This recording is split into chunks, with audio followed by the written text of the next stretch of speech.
U.S. Embassy reopens investment order.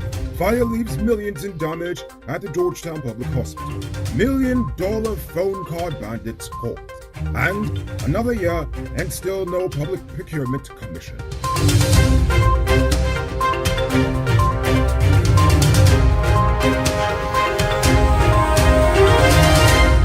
I'm Noriko Bulford, and this is Uncut News. Do you see news happening? Send us a tip on WhatsApp at 592-659-6151. The American Embassy in Guyana has reopened its Commerce Department and hired more staff after closing the department in 2015 to 2020. According to Tourism Minister Onij Waldron Alicock, U.S. Ambassador to Guyana Sarah Ann Lynch said the department was shut down because of a lull in interest in Guyana. But now that the PPP is back, business persons in the U.S. are now constantly seeking information on investment opportunities in Guyana. I wonder why. The Panamanian government has owed the Guyana Rice Development Board over $1.1 billion for well over a year, which in turn means the GRDP owes rice farmers over $350 million Guyana dollars in commission payments. So the president told rice millers recently that the Panamanian government is unwilling to pay as their government is currently investigating the deal and corruption over there. And as such, there is no clear indication on when the country will be ready to honor its debts. So, since they were the ones who made the deal, it is now up to the GRDP to resolve the matter of payment to the farmer. The GDF has just promoted over 1,021 ranks. Additionally, 171 recruits and privates of the regular force and Guyana's People's Militia have been promoted to acting lance corporals, whilst 422 lance corporals were made substantive in their ranks. 34 GPM recruits were promoted to the rank of privates. Early on New Year's morning, a fire ripped through the echocardiogram room of the GPHC, causing close to $30 million of damage to the equipment inside. The entire room was severely damaged, and 11 patients had to be relocated from the adjacent hospital ward. Firefighters were able to extinguish the blaze. There were no casualties or injuries, but initial reports suggest there is evidence that this was an arson. Now it's time to tell you about Best Buy's car of the day. Currently on sale is this 2011 Subaru Forester XT. It comes with all-wheel drive, driving modes, Bluetooth, mug rims, new tires, TV, CD, stereo, reverse camera, rear spoiler, and much, much more. Buy cash for $4.7 million, or paid out as low as $940,000 down, with around $106,500 monthly for 4 years, and it is yours. Call or WhatsApp 662-0844 for more info, or visit our showrooms at Lot 171 Bidero Street, Queenstown, or Lot 2 Lamar Street, and tell them Rico sent you for this sweet deal. Today, 2 men were charged in connection with the murder of Sensei Garfield Newton during a violent robbery on Christmas Eve. They are 24-year-old taxi driver Judah Vickery and 25-year-old Weederman Darren Bailey. They should be returning to court for sentencing shortly. Over in New York, 22-year-old Raymond Kenna and 31-year-old Alexander Steffens were on Thursday charged for the fatal stabbing of 25-year-old US-based Guyanese Andrew Kunji during a robbery in Hollis, Queens 2 weeks ago. The 2 men were also arraigned for the murder of 29-year-old Benjamin Vasquez in Jamaica, Queens. Both men pleaded not guilty to the charges, including second-degree murder, robbery, and tampering with physical evidence. The 2 men will face sentencing soon. Over in Wickenham, on Saturday evening, 21-year-old Steve Passard was stabbed and bitten by a 32-year-old man who had asked him to repair a motorcycle throttle cable. According to the cops, Passard refused, which started an argument. The man ended up stabbing him about the body and biting Passard on the thigh. Passard was taken to the hospital, while the suspect is currently in police custody. Boom! On behalf of Powered Automotive truck spares and engine parts, I want to thank you for your support over the past year. We wish you a happy and successful new year and hope that you get closer to realizing your dreams. We are looking forward to your continued support in this brand new year as we continue to provide quality truck parts and engine spares. Be good and be safe. Let's make this new year count. Don't let your last year problems follow you. If your mouth does stink, brush your teeth for a change. And if you does smell sour, try bathing for a change. Let's welcome this new year smelling fresh. Happy New Year from Powered Automotive.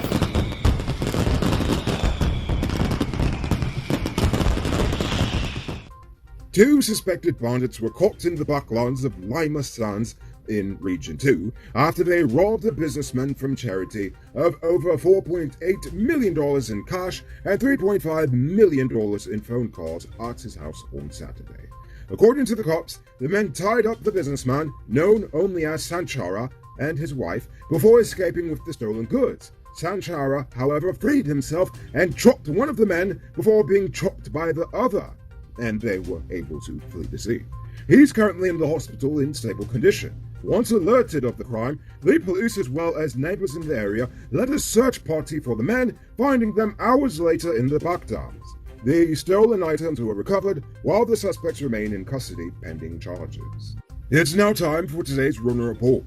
Today, the nation recorded 94 new cases. There are now 1,056 persons dead, 6 in the ICU, 1,281 in home isolation. And the total number of confirmed cases around the nation now stands at 40,154. So please, people, wash your hands frequently. Avoid touching your nose and mouth and mask up before you leave the house. When you do leave home, try to avoid enclosed spaces and large crowds. And remember to give 6 meters space between you and others. The ministry gave us the Rona numbers late, and now they're not even giving us the vaccine update for the day. So, sorry about that, people. You can move into your very own luxury home in 2022. Lenora Estates West Coast Demerara Properties could have you saying goodbye to your landlord in no time. Call or WhatsApp 592-618-5702 and ask about in-house finance. And now for our stupid news of the day. You know what I think is stupid? We have now ended another year without a public procurement commission. This means that for the past 2 years, Cabinet has been awarding billions of dollars of contracts without any real independent oversight.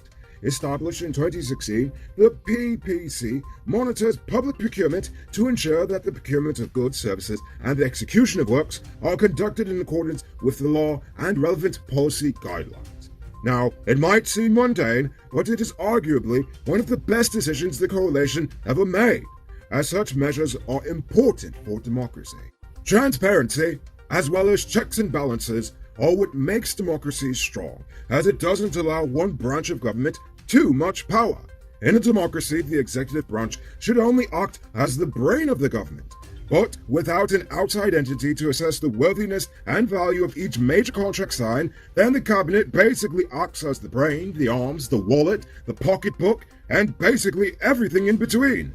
Worse yet, the government and opposition have been in gridlock for months over who should be the next 5 members of the board. Even though 8 names were shortlisted since November, the 2 sides of the parliamentary committee are still arguing about the names which have yet to be released to the public. Rumshot behavior. Meaning that the whole process is taking place in secret, which is not a good look for a government entity that is specifically tasked with ensuring transparency.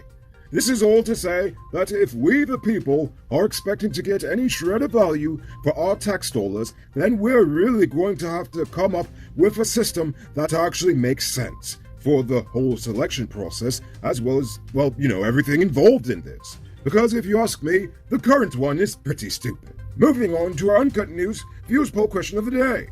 Every day we pose a question about current events in Guyana, the region, the diaspora, and how you feel it relates to us. So you give your responses in the comments and we'll read the best ones in the following episode. Friday's question was, what are your New Year resolutions? King Tut says, my New Year's resolution is to fly home to Guyana after 30 plus years hiatus and hopefully I don't get robbed or killed. Oh, come on, King Tut, you should come on down. You should be absolutely fine as long as you're smart about how you move around. And honestly, if it's any consolation, Georgetown is probably about as scary as visiting Chicago. Ha-ha! Adrian Juman says that he plans to learn more and improve himself every day. So he will be learning a new word and its meaning every day and practice a new skill every day. That is an amazing idea. I try to do that myself. And David Passard says that he hopes work will go well for him this year so he can really get a new home. Well, David, we'll be praying for you to get that home. So before we get to tonight's question, and now for some good news. There's a half-price sale on the Digicel DL3 Pro Plus smartphone. Visit Cellular Plus Digicel stores in the City Mall, Starbucks Square, Regent and Light Street, Massey Store, Movietown, or Providence, and upgrade to a smartphone for just $13,750. Now for tonight's question. we are in the midst of another wave of Rona infections. In light of this, should the Ministry of Education reopen schools to face-to-face learning today? Why or why not? Think about that question and tell us in the comments below. If your response is good enough, we just might feature it in our next episode. Anyway, that's all the time we have for tonight, and check us out tomorrow for another. Until then, I'm Rico Bulford saying good night, folks. Hey, Uncut News viewers, thanks for watching. You can subscribe by clicking on this button over here, or click over there for more news. You can also drop a comment to let me know if you've made it to the end of the video. Goodbye for now.